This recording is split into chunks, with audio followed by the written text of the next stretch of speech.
For today's video mga idol, luto tayo ng paksiw. Agad na pala akong kumuha ng 2 puno ng gabi at saka ukra.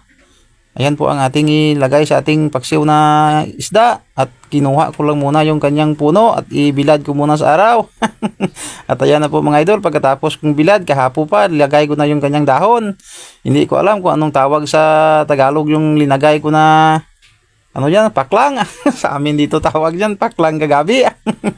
At ilagay ko na yung ating isda na tulingan at saka bangos. Masarap naman yung ulam natin mamaya mga idol. At lagay lang ko ng asin. Kayo na bahala magtimpla kung ano gusto nyong panimpla. Basta ang lutuin ko ngayon, paksiw na tulingan at saka bangos. Comment nyo yan mga idol kung paano ang tamang pagluto ng paksiw. Kasi ako ganyan na ako magluto ng paksiw. Dinamihan ko na pala ng luya dyan. Masarap pag maraming luya. Naglagay lang po ako ng isang pirasong dato puti kasi wala na po akong langgaw na niyog. Saka tuyo. Masarap sana pag niyog yung langgaw na nilagay mo. At naglagay lang po ako ng kunting tubig. At ayan na po mga idol, pwede na po nating isalang po dyan sa ating apoy. Tayin lang po natin na kumulo ng mga 10 to 15 minutes. At ayan na nga po mga idol, na tuyo na. Lagyan na po natin ng siling haba. Luto na po ito mga idol. Kahit bahaw lang po ito iparis mo, okay na to. Kain na po tayo. Good morning mga idol. Kain po tayo. Paksiw ulam.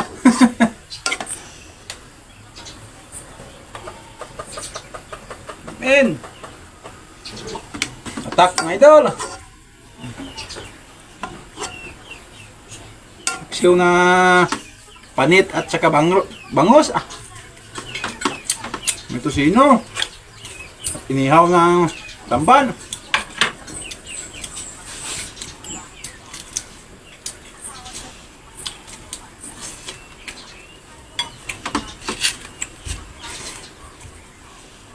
Dia.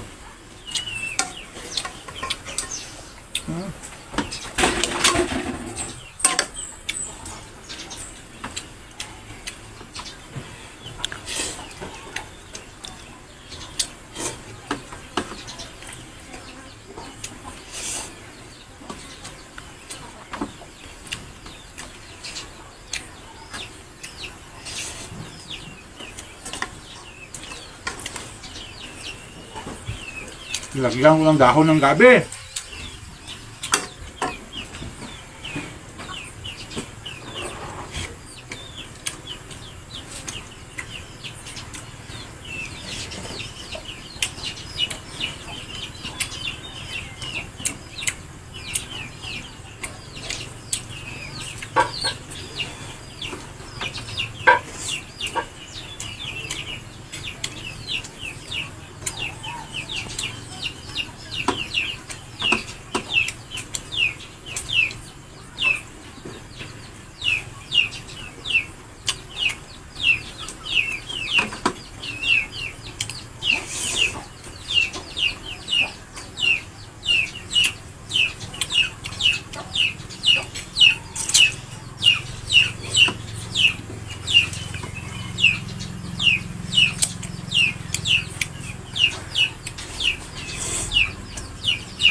Ang sarap ng paksiw natin mga idol.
Kain ka.